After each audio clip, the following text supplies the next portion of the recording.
Assalamualaikum warahmatullahi wabarakatuh. Sahabat beriman yang dirahmati Allah. Hari Raya Idul Adha, meskipun dirayakan setiap tahunnya, faktanya masih banyak umat muslim yang belum mengetahui sejarah Idul Adha dan asal-usul kurban dalam Islam.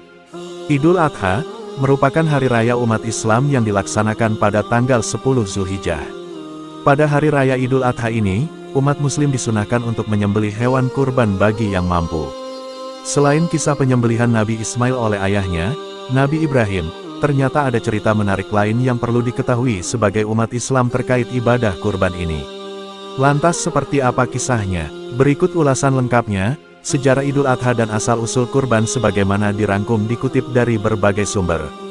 Namun, sebelum lanjut, jika sahabat semua berkenan untuk membantu subscribe, like, comment, and share, agar sahabat semua tidak ketinggalan update terbaru dari channel ini, terima kasih.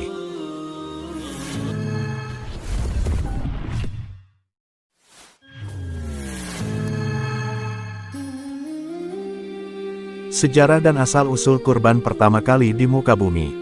Perintah pelaksanaan ibadah kurban tidak lepas dari kisah Nabi Ibrahim dan anaknya, Nabi Ismail. Namun, tahukah sahabat semua sejarah pelaksanaan kurban pada dasarnya berawal dari kisah Kabil dan Habil, anak Nabi Adam alaihissalam. Riwayat kurban bermula dari generasi pertama umat manusia, yakni Kabil dan Habil. Kurban pertama kali dilakukan oleh anak-anak Nabi Adam tersebut dalam menentukan siapa yang berhak mempersunting saudarinya, Iklimah. Untuk mengatasi perselisihan tersebut, Nabi Adam meminta kedua putranya untuk menyembelih hewan kurban.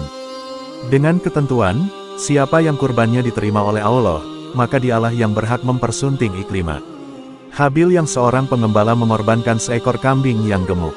Sementara Kabil yang merupakan seorang petani mengorbankan segenggam hasil panennya yang paling jelek. Kemudian ditaruhlah kedua persembahan kurban itu di atas sebuah bukit. Keduanya bersama Nabi Adam menyaksikan dari jauh apa yang akan terjadi terhadap dua macam kurban itu. Ternyata binatang kurban milik Habil itu musnah termakan api. Sedangkan gandum Kabil tidak tersentuh sedikitpun oleh api dan tetap utuh.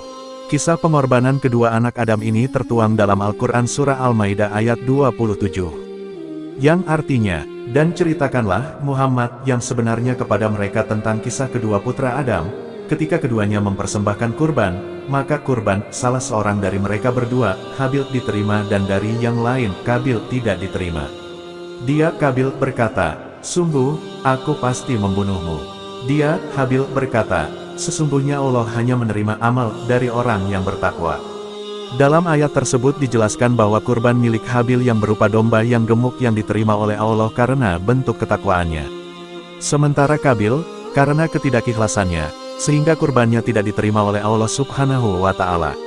Itulah sejarah dan asal-usul pertama kali kurban itu dilakukan di muka bumi ini, yakni kurban yang dilakukan oleh Habil dan Kabil, putra-putra Nabi Adam. Sejarah Idul Adha dan disyariatkannya berkurban. Meskipun kegiatan berkurban pertama kali dilakukan sejak masa Nabi Adam, namun syariat untuk berkurban ini baru muncul pada masa Nabi Ibrahim alaihissalam. Para ulama tafsir menyebutkan bahwa ibadah kurban yang dilakukan oleh putra Nabi Adam bukanlah merupakan syariat, melainkan terkait dengan alasan lain dalam diri Habil dan Kabil. Sehingga para ulama berpendapat bahwa syariat berkurban itu muncul pada masa Nabi Ibrahim. Ibadah kurban dengan bentuk penyembelihan hewan ternak domba, kambing, sapi, kerbau dan unta merujuk pada peristiwa sejarah Nabi Ibrahim yang diperintah untuk menyembelih anak kesayangannya, Ismail. Dikisahkan Nabi Ibrahim diperintah oleh Allah untuk menyembelih anaknya melalui mimpi. Dan saat mendapat perintah itu, Ibrahim pun begitu terpukul hingga dirinya roboh dan tak berkutik. Dengan hati-hati, diceritakannya mimpi tersebut kepada anaknya, Ismail. Namun Ismail menanggapinya dengan berjiwa besar.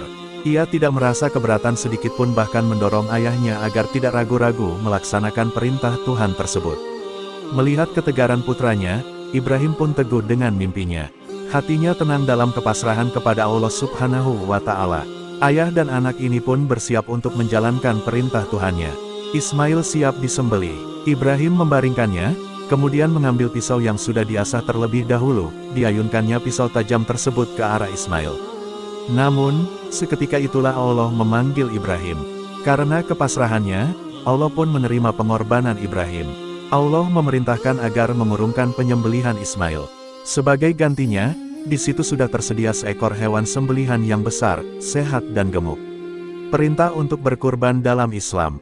Sementara terkait disyariatkannya ibadah kurban pertama kali, menurut Prof. Wahbah As-Suhaili dalam Fikih Islam wa Adilatuhu, Juz 4, yakni pada tahun ketiga Hijrah bersamaan dengan zakat dan salat hari raya. Perintah kurban tersebut termaktub dalam Al-Quran, As-Sunnah, dan ijma para ulama. Allah Subhanahu wa Ta'ala berfirman dalam surah Al-Kautsar ayat 2, yang artinya, maka, laksanakanlah salat karena Tuhanmu dan berkurbanlah. Selain itu, firman yang menjelaskan perintah kurban juga terdapat dalam surah Al-Hajj ayat 36, yang artinya, unta-unta itu kami jadikan untukmu sebagai bagian dari syiar agama Allah. Makna Idul Adha sebagai hari raya kurban. Penyebutan hari raya Idul Adha, disebut hari raya kurban lantaran hari raya Idul Adha identik dengan penyembelihan hewan kurban. Idul Adha sendiri berasal dari bahasa Arab yakni Idul dan Adha. Idul atau Id diambil dari kata, ada yaudu, yang artinya kembali. Sedangkan, Adha merupakan jamak dari adat, yang berasal dari kata udiyah, maknanya kurban. Jadi, Idul Adha dapat diartikan sebagai kembali berkurban atau hari raya penyembelihan hewan kurban. Sahabat beriman yang dirahmati Allah, itulah ulasan sejarah Idul Adha dan kurban, serta alasan Idul Adha kerap disebut hari raya kurban. Semoga bermanfaat. Sekian dulu pembahasan video kali ini. Jika terdapat kesalahan, kami selaku manusia biasa minta maaf yang tiada batasnya. Akhir kata wallahu a'lam bishawab. Wassalamualaikum warahmatullahi wabarakatuh.